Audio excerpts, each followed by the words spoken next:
YouTubes, what's up? Well, thank you so much for tuning in today's awesome vlog. Curious on what I'm doing today?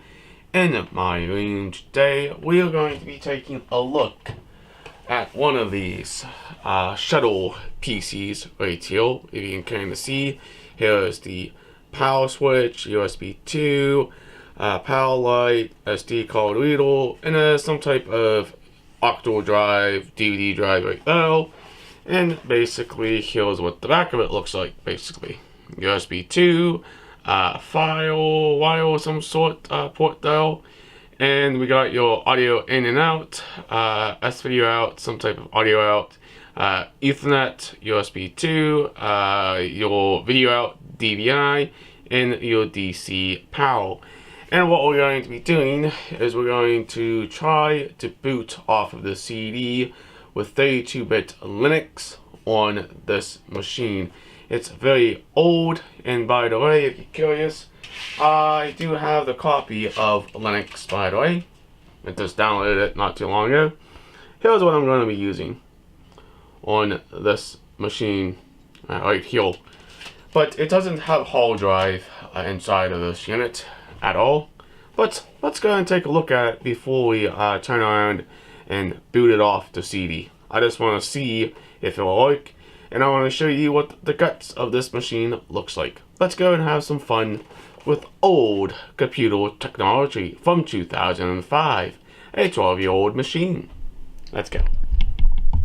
Before we boot this machine up, basically, I want to talk about Linux 32-bit right here. This is basically what I'm going to be using to boot off of the CD. Remember, this has no hard drive inside of it, by the way. And yes, it is actually a SATA machine, but I don't know. But basically what we're going to be upgrading is the actual RAM inside of this computer. Okay, you can see this is a 2 gig stick of DDR2 RAM, should I say. But alright, let's go ahead and take the lid off here if I can, without breaking anything. And basically that's what the lid looks like. And here's what the actual guts of this machine looks like as well.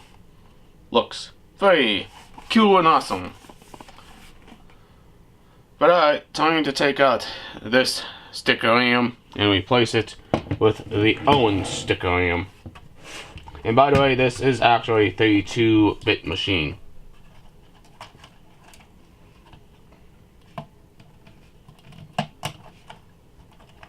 Curious on what RAM I'm replacing it with.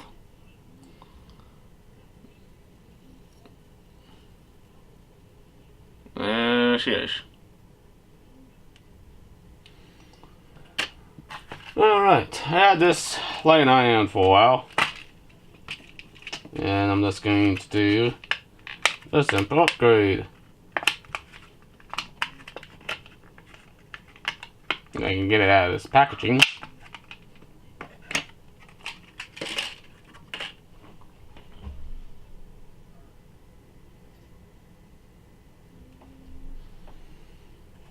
Okay, put this in here. Make it so. And click in. Ta-da! Okay, got the audio and video connected to the PC, to the TV as well. I am very good on that by using my VGA cable to a VGA DVI adapter. Now, remember, this machine is only a 32-bit machine. It will not run 64-bit because you may end up having to upgrading the processor. It's just no point of putting any money into these older machines. Remember, they're 12 years old, basically. Now, I did upgrade the RAM because I don't know how Linux will work with the small RAM sticks. That's the reason why I put 2 gigs of RAM in this older computer. Let's go ahead and show you what I mean. Alright. Here's basically my setup right here, for everybody can understand. Here is the TV. Let's go and turn that on. And when that's booting up, let's go and show you the computer itself. Right down here. If you can kind of see, this is everything here. Stock wise, except for the RAM, I just upgraded that. And basically, it's a nice machine. Here is a power brick. I'm borrowing that from something else, and it actually works on this computer. Here is the audio. Here is the VGA cable. There's the VGA to DVI adapter, and here's the power input to that machine. Now, let's go ahead and boot it up here. We'll turn it on. Remember, it's no actual drive in this computer. Okay, so it looks like. Of course, no operating system found because it's no hard drive in this computer. Time to boot off of the operating system disk with Linux, 32-bit operating system. But remember, we don't have a hard drive in this computer, should I say. Means it's going to be a whole lot slower by the octal drive, but that's okay.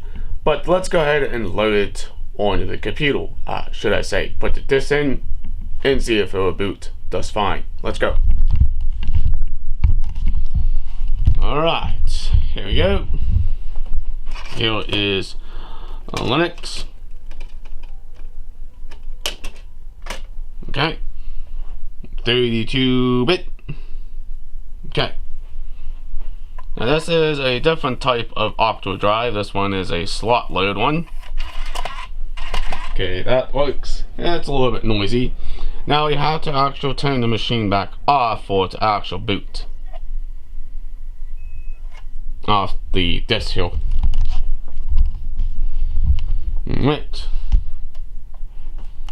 Hopefully everything will be smooth with this machine. But not bad. I actually do like these older computers. They're kind of cool.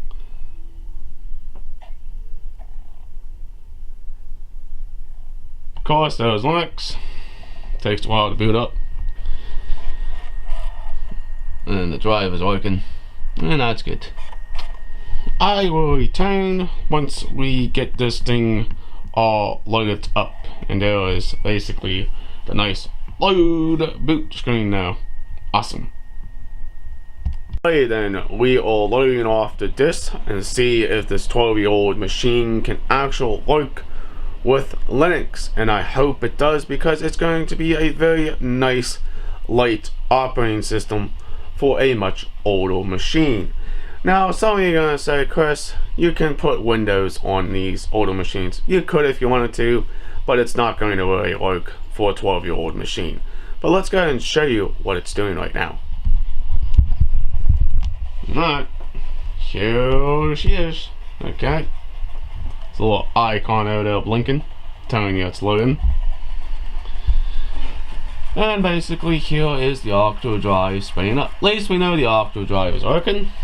Now you're gonna say, Chris, why ain't the fan spinning on the CPU? Well, that will spin when the computer gets kind of warm, I guess. But you know, not bad for a machine. Of course, it takes a little bit longer to load off of the octal drive. But not bad. I'm very happy these little machines actually work. And by the way, this actually does have a Wi-Fi adapter here. You can actually put a Wi-Fi card in here. And it actually has the antennas too for it. Pretty cool. But hopefully it's load up something here before you can see what it's doing. But it shouldn't take too long to load off the disk. But remember, when you have no drive, you just have to boot it off of somewhere else. And there goes your fan. The fan's spinning now, tubes. Okay. And yes, it is working. Oh my, what the snikey's going on here? Why is it taking this long to boot off the octal drive?